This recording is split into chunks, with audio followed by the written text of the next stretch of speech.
The candle between them had burned down to about an inch.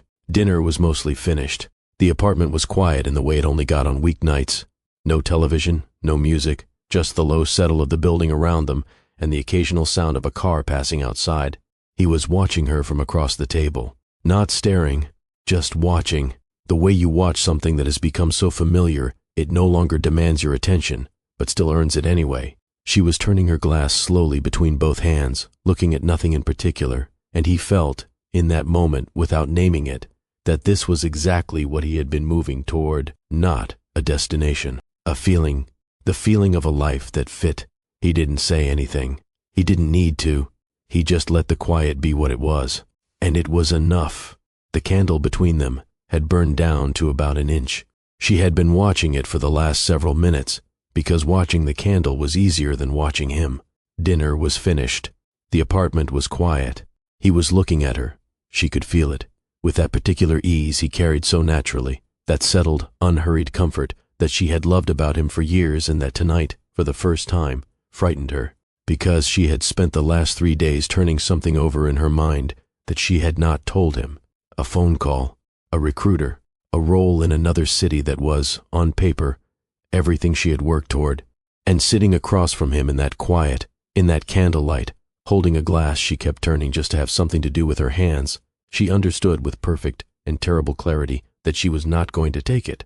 Not because the job wasn't right, because she couldn't make herself imagine leaving, because she couldn't make herself ask him to come, because she was afraid, deeply, privately, with a fear she would not name out loud for another 2 years, that if she asked, she would finally learn exactly how much of this future existed only inside her own chest. He didn't say anything, neither did she. Same table, same candle, same silence. 2 completely different rooms. Welcome back to Wounds Among Kin.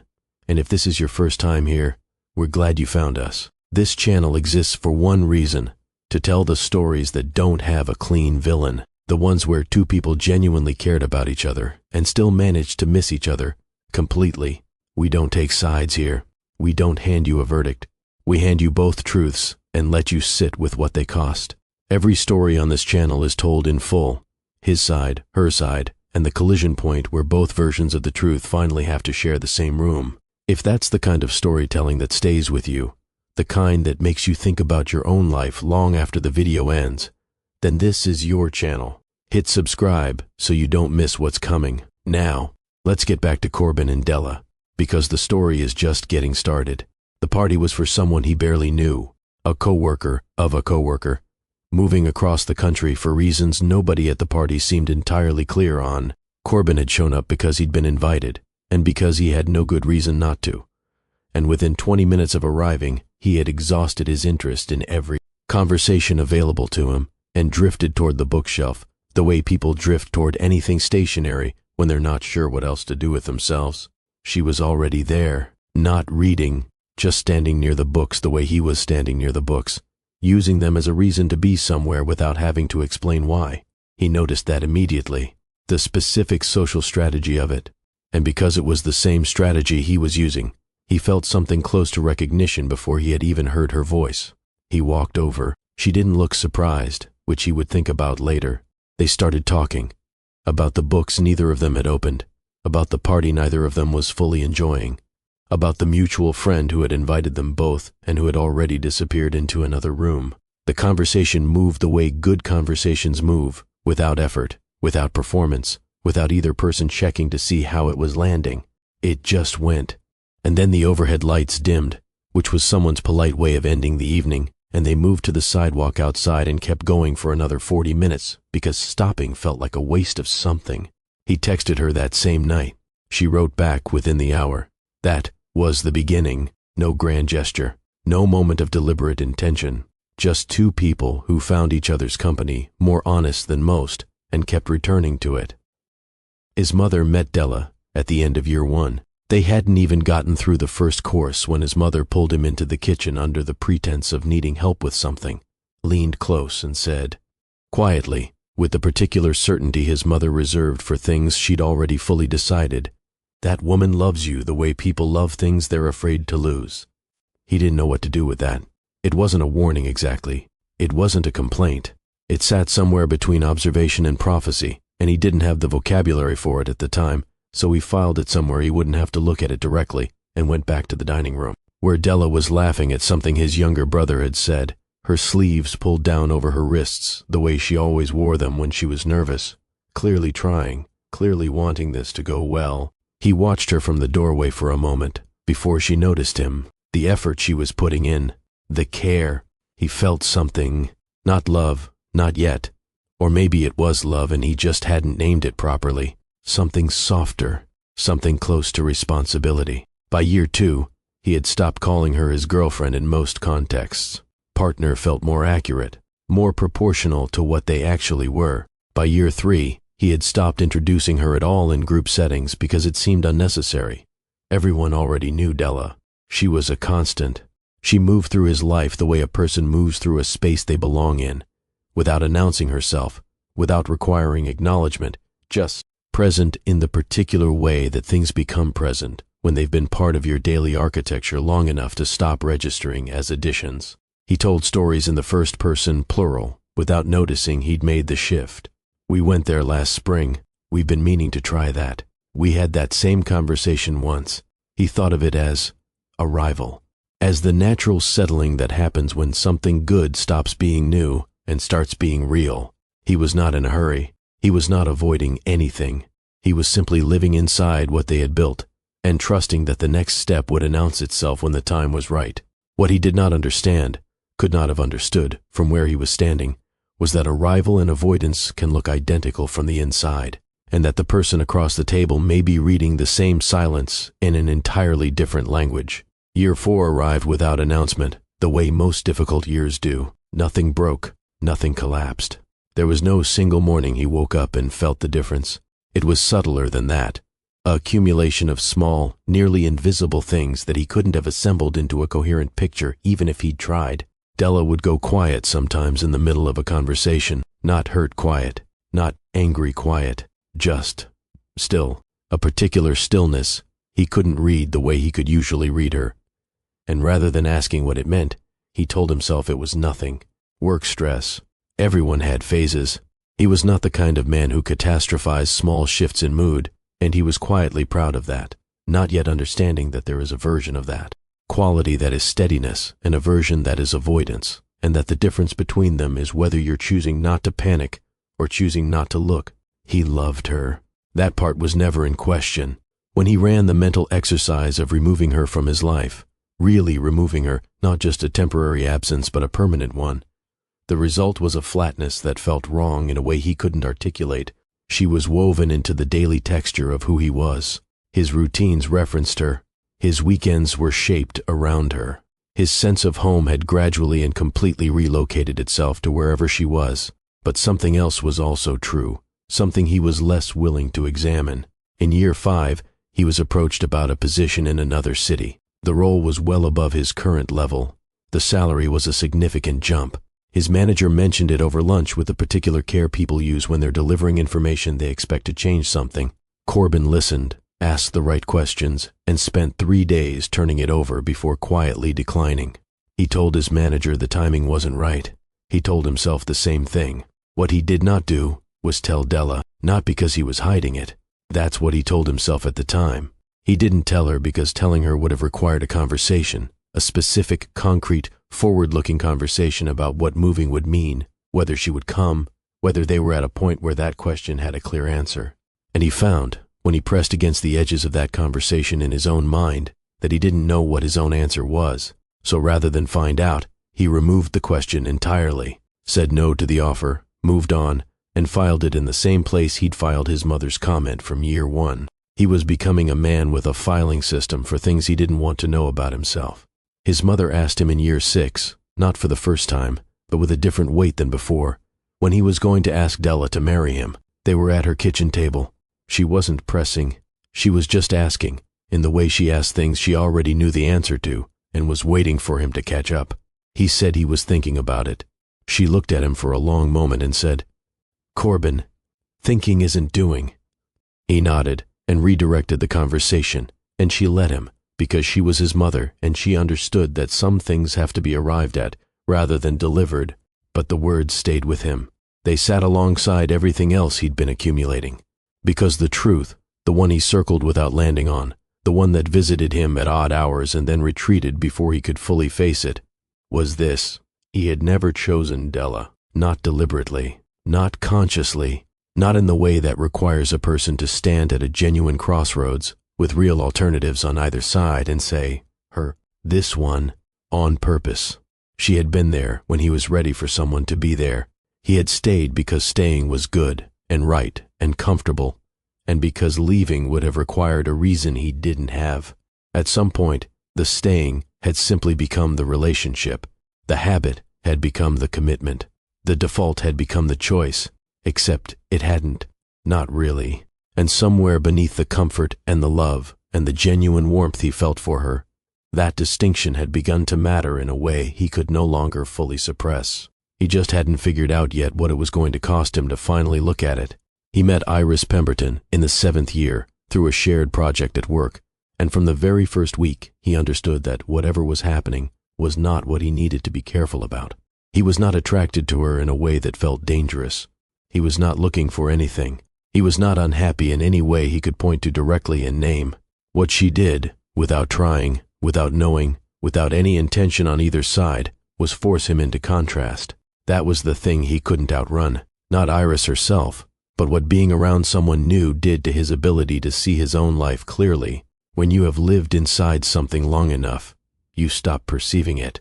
You feel it, you depend on it, you would grieve it if it were gone, but you no longer truly see it. Iris was new, and newness is a particular kind of light.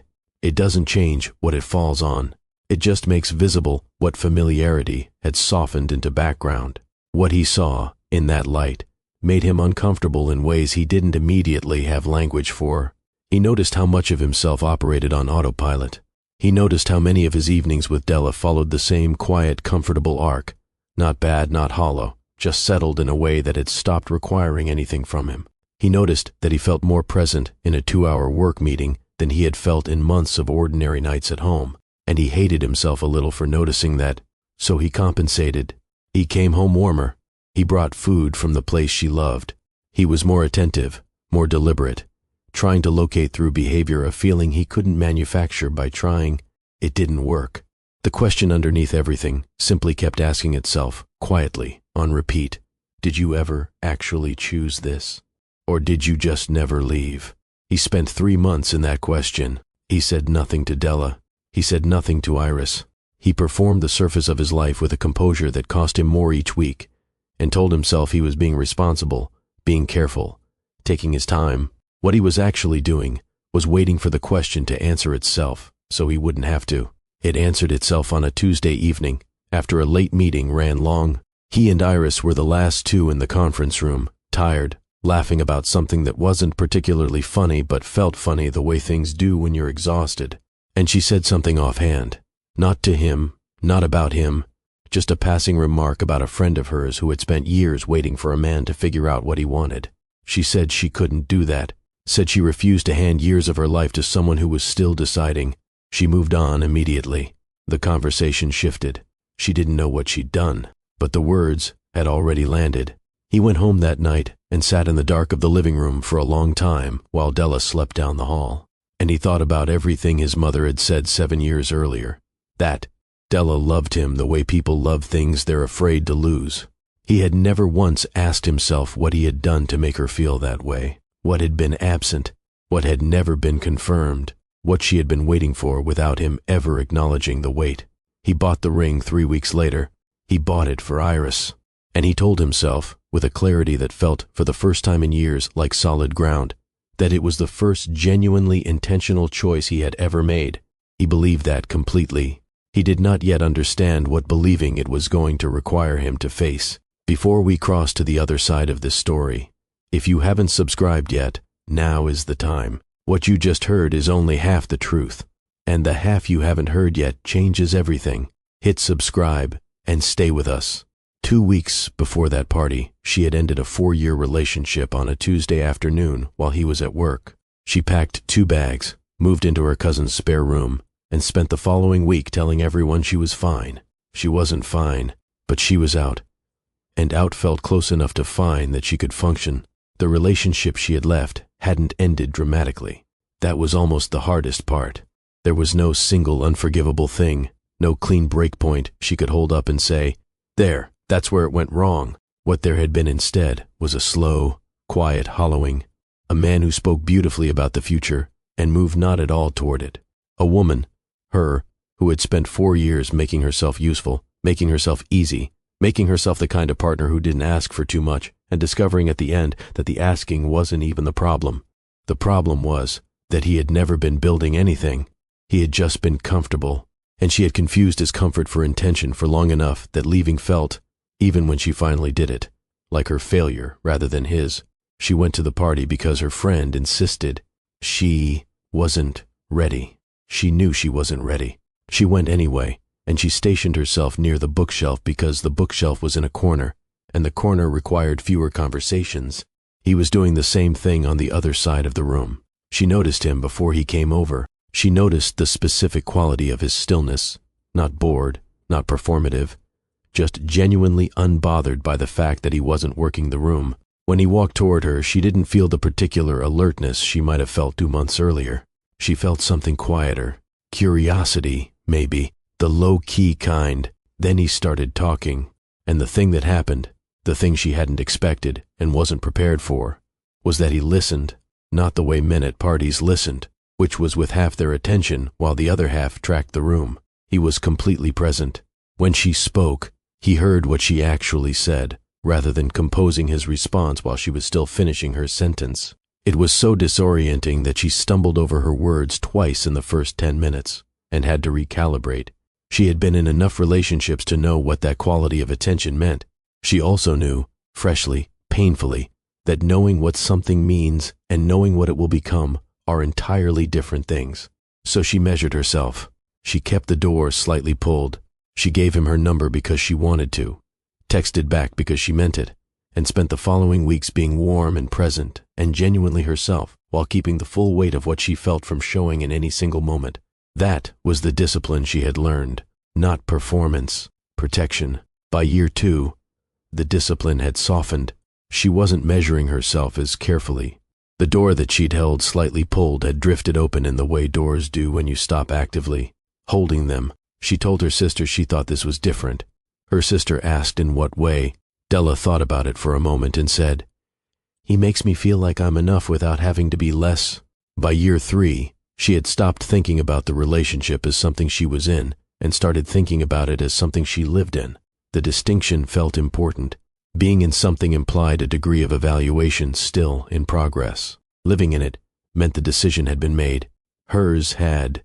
She didn't announce it.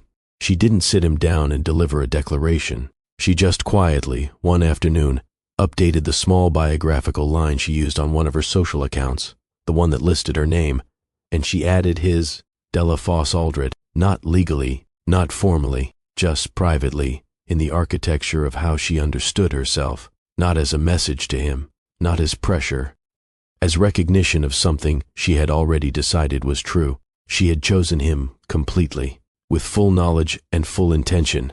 She just had no way of knowing he was still deciding whether to choose at all.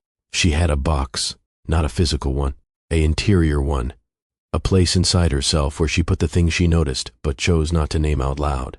Not because naming them felt wrong, because naming them felt dangerous. Because once you say a thing clearly, you can no longer pretend you don't know it, and there were things Della had begun to know in year 4 that she wasn't ready to stop pretending about. The box held specific items. It held the memory of a dinner party at his colleague's house where someone had asked them, casually, laughingly, when they were finally getting married. And Corbin had smiled and redirected the conversation so smoothly that she almost missed it. Almost. It held the memory of a Sunday afternoon at her sister's house when she had found a bridal magazine tucked between some cookbooks, and her sister had left the room to answer the phone, and Della had sat alone on the couch and spent 40 minutes moving through it, slowly, carefully, folding the corners of pages down and placing small sticky notes beside things she loved, a particular style of venue, a way of arranging flowers, a type of light she had always wanted to be photographed in. She had been thorough and deliberate, and she had felt, doing it, entirely herself. And then her sister came back, and she closed the magazine, and she drove home and tucked it under her bed, and she left it there because she understood, without being told, that bringing it out would register as pressure, and she had decided, somewhere along the way, so gradually she couldn't pinpoint the moment, that she was not going to be the woman who applied pressure. The box held that magazine. It also held the recruiting call. In year 5, a firm reached out about a senior position in another city, the kind of role she had been building toward for a decade, not a lateral step, a genuine leap. She went through the first interview and told herself she was just exploring. She went through the second and told herself the same thing. Somewhere between the second interview and the moment she would have needed to make a decision, she withdrew her application and told the recruiter the timing wasn't right. She never told Corbin the opportunity had existed, because telling him would have required asking whether he would come, and asking whether he would come meant being willing to hear both possible answers. Yes, which might mean he was coming not because he was certain about their future, but because it was easier than confronting it, or no, which would have told her, with a clarity she wasn't ready to hold, exactly how much of the life she'd been planning existed only inside her own head. She chose not to ask. She withdrew. She told herself it was the wrong time and moved forward and put the whole thing in the box. By year 6, the bridal magazine had gathered dust under the bed. She had stopped folding corners in her mind, stopped letting herself drift into the specific shape of a future she wanted but had never been invited into explicitly. She had trained herself out of dreaming aloud. It was a quiet discipline, more costly than it looked, the kind of thing that leaves no visible mark but reorganizes something essential in a person over time. What she held on to instead, the thing she returned to when the box felt too heavy, were the smaller evidences. The way he reached for her hand in crowds without looking, the automatic nature of it, the complete absence of performance. The texts he still sent, years in, referencing conversations they'd had so long ago she'd half forgotten them, proof that she had taken up permanent residence in some part of his attention. The specific change in his voice when he introduced her to someone new, a quality she could never quite describe except to say that it sounded like quiet pride. That love was real. She had never doubted that. What she had learned to live with, carefully, privately, without letting anyone see the full weight of it, was the difference between love that is real and love that is intentional, between being wanted and being chosen, between a man who would genuinely grieve your absence and a man who was consciously, deliberately, looked at his own life and said, this is the one I am building toward. She could feel the first. She could not feel the second. And she had chosen, year after year, not to force the distinction, not to demand the difference, not to make him name what he hadn't offered. She had told herself that was patience. That was grace. She was still learning what it had actually cost her. You've heard both beginnings. You've sat with both silences. Now we move into the moment the whole 7 years finally collapsed into a single evening. Stay with us, because what happens next is the part neither of them planned for, and it is the truest part of the entire story. She found out from a photo, not from him, not from a conversation she had been bracing for, not from a moment of confrontation she had privately rehearsed. From a photo posted by a mutual acquaintance, a celebration dinner, a crowded table, warm restaurant lighting. Corbin was in the background, slightly out of focus, seated beside a woman Della didn't recognize, and on that woman's hand, angled just enough to catch the light, was a ring. She stared at it for a long time. The first thing she felt was not grief. It wasn't anger. It was something more disorienting than either. A quiet, total reckoning with the distance between what she had believed and what had apparently been true at the same time. She had been carrying his name for 7 years, not legally, not on any document, but in the deepest private structure of how she understood herself and her life. She had been Della Foss Aldred. She had made decisions around a future she had never been formally invited into. She had declined a career that could have changed her trajectory. She had tucked a magazine under her bed. She had folded herself, carefully and willingly, around a life that, it turned out, had never been fully confirmed. The tears came later that night. The reckoning came first, and it was worse. He called that evening. She watched her phone until it stopped. He called again the following day. She watched it again. She was not punishing him. She was not building toward anything dramatic. She was simply sitting alone in the specific silence of a person who has just understood something large and needs to understand it completely before they can speak. She had spent 7 years being carefully, quietly present. She was not going to stop now. When that door opened, she was going to be standing fully upright on the other side of it. Not dissolved, not defensive, not small, present, the way she had always been, the way she had always deserved credit for being. He came to the apartment on the second day. She let him in. He sat down. She sat across from him. She waited. He said he was sorry.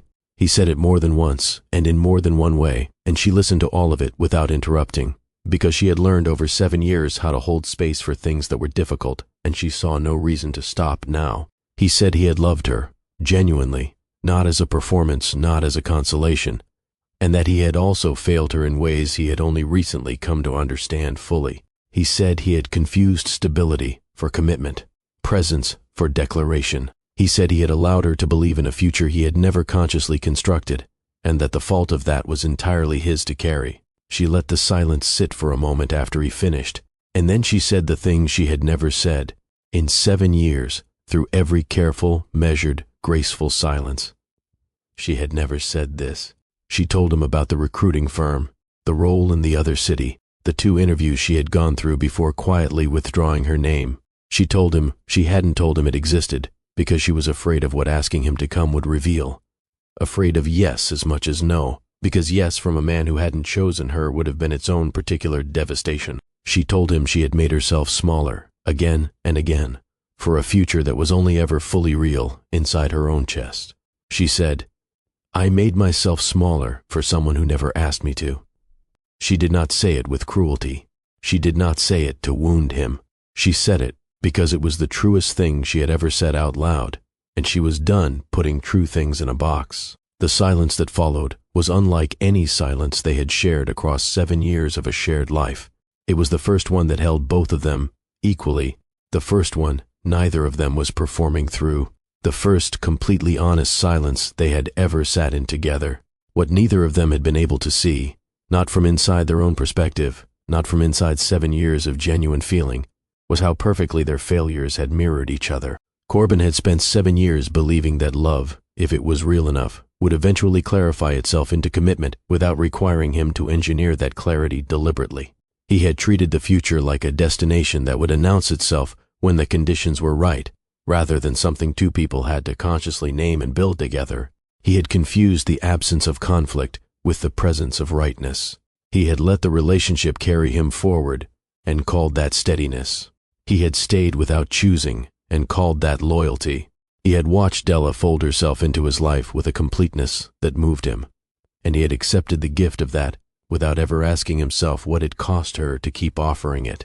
Della had spent 7 years believing that if she was steady enough, patient enough, careful enough not to tip anything over, the future she could see so clearly inside herself would eventually become visible to him too. She had treated her own certainty as something that could wait, as though time, applied consistently enough, would do the work that words could have done in an afternoon. She had confused restraint with wisdom. She had folded herself around his uncertainty, as though protecting him from it was the same as resolving it. She had given him the full gift of her presence, her plans, her quietly sacrificed opportunities, and she had given all of it without ever making him acknowledge what he was receiving.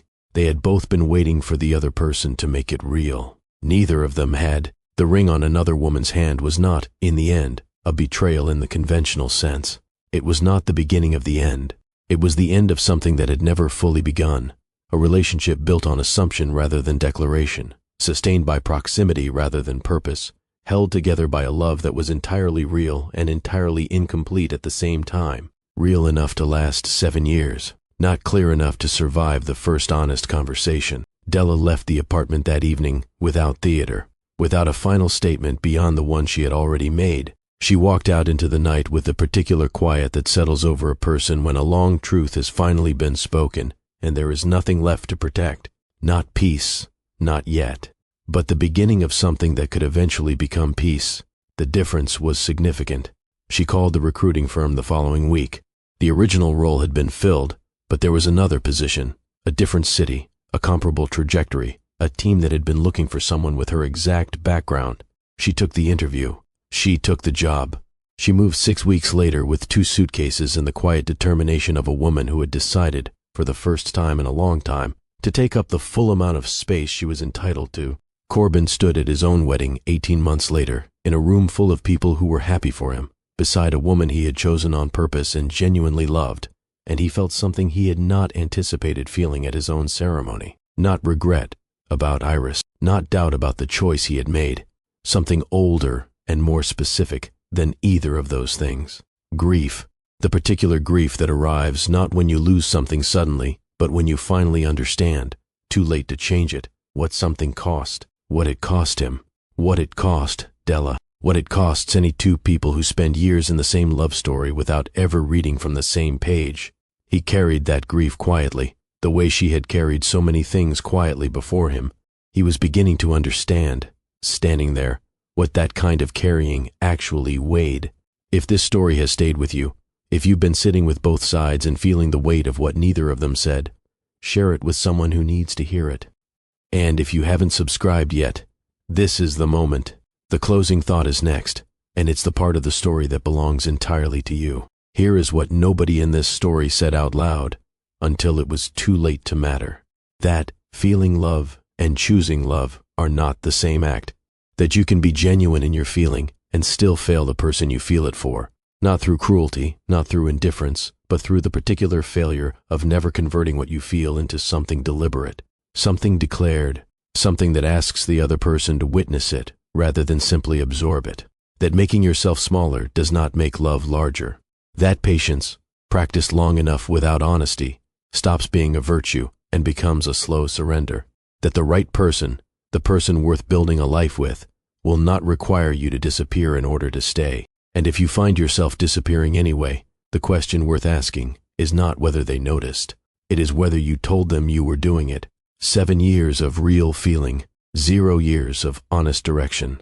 And in the gap between those two things, in the space between what was felt and what was said, between what was wanted and what was asked for, 2 lives were quietly and permanently shaped by an absence neither person was willing to name until the naming no longer changed anything. That gap is the whole story, not the ring, not the other woman, not the job offer that was quietly buried, or the magazine that gathered dust under a bed. Those are just the forms the gap took. The gap itself was older than any of them. It was there at the dinner table in year 5, in the candlelight, in the silence that felt like peace to one person and like a held breath to the other. It was there from the beginning. They just never looked at it directly. And the question this story leaves, the one that belongs to you now, not to them, is simply this. What are you not saying to the person sitting across from you? Because the gap doesn't announce itself. It just grows, quietly, until it is the whole room.